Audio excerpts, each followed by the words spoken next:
प्यारे बच्चों, ये आज का दूसरा सेशन है। हमने एक सेशन कल किया था जिसमें संख्या पद्धति के बारे में बेसिक जाना था। आज हम एक्सरसाइज 1.1 को करने वाले हैं। तो ये चलिए शुरू करते हैं। 1.1 का ये पहला क्वेश्चन है, क्या शून्य एक परिमेय संख्या है? क्या इसे आप p बट्टे क्यू के रूप में लिख सकते हैं जहाँ p और q दोनों पूर्णांक हो? तो कल मैंने बताया था कि जो आपकी परिमेय संख्या होती है, मतलब कोई भी ऐसी संख्या जिससे आप p बट्टे क्यू के रूप में लिख सकें। तो ध्यान से देखिएगा, 0 1 2 3 4 या माइनस के नंबर -1 -2 -3 इस तरीके से। तो पता है ये पूर्ण संख्या होती है, जीरो से शुरू होती है। ये प्राकृतिक संख्या होती है और ये सारी की सारी संख्या मिलके बनाती हैं पूर्णांक। ठीक है ना। और इन सारी संख्याओं के नीचे अगर हम 1 लगा दें इस तरीके से, और वो लगा भी सकते हैं 1, क्योंकि 1 से अगर इन नंबर्स को डिवाइड करेंगे, जैसे मैं लिखा 5 को 1 से अगर डिवाइड करोगे तो 5 ही आएगा, इसमें कुछ फर्क नहीं पड़ेगा। तो जैसे मैंने लिखा 2, तो 2 के नीचे मैं लिख सकता हूँ 1 एक का 2 में भाग देंगे तो 2 ही आएगा, इसमें कोई प्रभाव नहीं पड़ेगा। लेकिन ये मेरी एक परिमेय संख्या हो गई, क्योंकि मैंने इसको अंश और हर के रूप में लिख लिया। ये अंश हो गया और ये हर हो गया। हर के रूप में जब कुछ नहीं होगा तो सिर्फ हम 1 ही मान सकते हैं और कुछ नहीं मान सकते। तो इन सारी संख्याएं, ये प्राकृतिक संख्या, पूर्ण संख्या और ये पूर्णांक, सारे के सारे क्या होते हैं? हमारे परिमेय संख्या होते हैं। इसमें जीरो भी आता है, जीरो एक परिमेय संख्या है। तो वही इस क्वेश्चन में कह रहा है, तो लिख दिया है हाँ, जीरो एक परिमेय संख्या है जिससे हम p बट्टे क्यू के रूप में लिख सकते हैं, जैसे 0/1, जहाँ जीरो और एक पूर्णांक है और हर जीरो नहीं है। यही कंडीशन होती है पूर्णांक के लिए, परिमेय संख्या के लिए। ठीक है ना। तो वही हमने इसको कर दिया। अगला क्वेश्चन देखते हैं। अगला क्वेश्चन कह रहा है कि 3 व 4 के बीच में 6 परिमेय संख्याएं ज्ञात कीजिए। 3 व 4 के बीच में 6 परिमेय संख्याएं ज्ञात कीजिए। बड़ा आसान सा सवाल है। जितनी परिमेय संख्याएं ज्ञात करवा रहा है उसमें आप सिर्फ 1 ऐड कर दीजिए। माना n बराबर 6, कौन सा 6? जितनी निकलवा रहा है वो, इसमें आप 1 को अपनी तरफ से ऐड कर दीजिए, ये हो गया 7। अब इस 7 का क्या कीजिए आप कि इन दोनों नंबर्स के साथ मल्टीप्लाई और डिवाइड कर दीजिए। या ऐसे कह सकते हैं कि 3 गुणा 7 से गुणा और नीचे 7 से भाग, या ऊपर नीचे गुणा, कैसे भी समझ लीजिए। इससे इस नंबर्स पे कोई प्रभाव नहीं पड़ेगा। देखिए यहाँ पर जैसे मैं लिखा 2 से अगर मैं 5 से गुणा कर दूँ, 5 से भाग दे दूँ, क्योंकि ऊपर ये गुणा हो रहा है, नीचे होगा तो भाग हुआ, तो ये 5 से 5 कट जाएगा और ये 2 ही रहने वाला है। तो इस तरीके से किसी भी नंबर्स को अगर आप सेम नंबर से, मतलब एक ही नंबर से गुणा और एक ही नंबर से भाग करते हो, तो उस नंबर पर कोई भी प्रभाव नहीं पड़ता है। ठीक है। तो इसलिए मैंने इसको ऐसे कर दिया। तो ये हो गया 7 × 21/7 और ये हो गया 28/7। अब इनके बीच आसानी से हम 6 परिमेय संख्या लिख सकते हैं। एक, ठीक है, ठीक। सबसे पहले 22, 23, 24, 25, 26 और एक 27। इस सब के बीच में कॉमा लगाना और नीचे 7। 22/7, 23/7, 24/7, 25/7, 26/7, 27/7, ये 6 परिमेय संख्या हो गई जो 3 व 4 के बीच में होंगे। ठीक है। नेक्स्ट, इसी पर आधारित एक दूसरा, देखिए दूसरा सवाल कह रहा है 3/5 व 4/5 के बीच में 5 परिमेय संख्या निकाली। जैसे हमने पहला किया था वैसे ही। तो n बराबर अब 5 निकाला, तो 5 अपनी तरफ से 1 को ऐड कर दीजिए, ये हो गया 6। ये 1 को अपनी तरफ से ऐड करना है। ये समझ लीजिए कि जितनी परिमेय संख्या निकलवा रहा है उसमें आप एक अपनी तरफ से जोड़ दीजिए।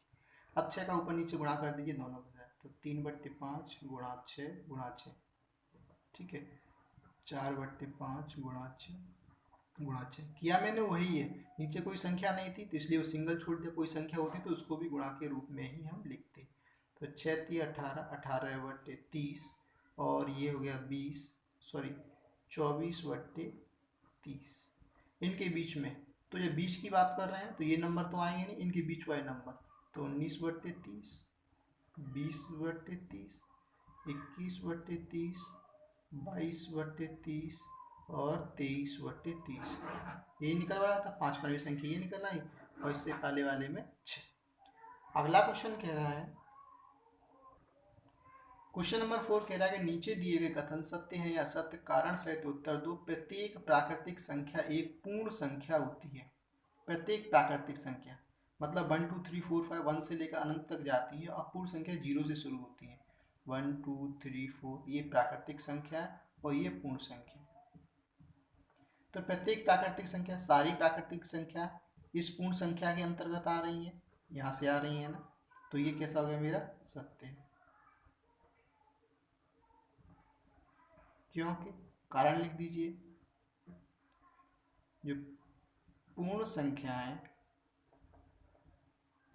प्राकृतिक संख्याओं का संग्रह होता है।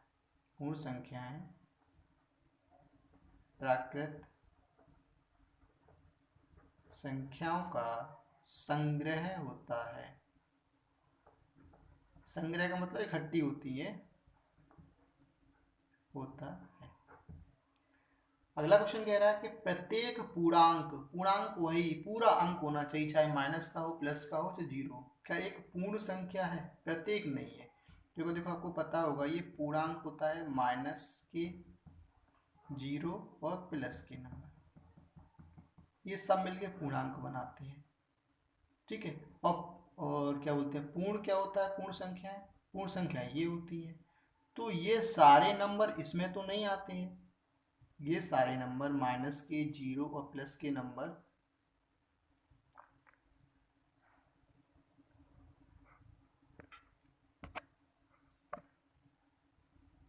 देखिए, मैंने कहा पूर्णांक, पूर्णांक में माइनस के नंबर्स, जीरो और प्लस के नंबर्स आते हैं। कह रहा है प्रत्येक पूर्णांक मतलब माइनस के भी, प्लस के भी और जीरो, क्या ये सारे के सारे पूर्ण संख्या में आते हैं? नहीं, इसमें सिर्फ जीरो आता है, प्लस के नंबर आते हैं और ये ऋणात्मक कोई भी संख्या यहाँ पर नहीं आती है। तो वही हम यहाँ पर लिख देंगे नहीं, क्योंकि कोई भी ऋणात्मक संख्या पूर्ण संख्या नहीं होती है। ठीक है। अगला क्वेश्चन कह रहा है कि प्रत्येक परमेय संख्या, जिसको हम पी बटे क्यू के रूप में लिख सकते हो, परमेय संख्या होती है, एक पूर्ण संख्या होती है। ये नहीं, नहीं, क्योंकि 3/4 या 5/6 है ना, इस प्रकार की और बहुत सी संख्याएं होंगी जो परमेय तो हैं लेकिन पूर्ण संख्या नहीं है, पूर्ण संख्या नहीं है। अगर इनके नीचे अपॉन में 1 होता, 3/1 या 5/1, तो 3/1 को आप 3 लिख सकते थे और 5/1 को आप 5 लिख सकते थे, तो 3 और 5 पूर्ण संख्याओं के अंतर्गत आ जाते। ठीक है ना। लेकिन यह 3/4 और 5/4 एक भिन्न के रूप में है और भिन्न कभी भी पूर्ण संख्या नहीं होती है। ये आप देख ही रहे हैं, पूर्ण संख्या मैंने लिखा हुआ है, तो ये भिन्न कभी भी यहाँ पूर्ण संख्या नहीं होती है। ठीक है। तो ये आज के लिए बस इतना ही। आज ये एक्सरसाइज आपकी फिनिश हुई। ठीक है ना। और यहाँ तक देखने के लिए आपका धन्यवाद।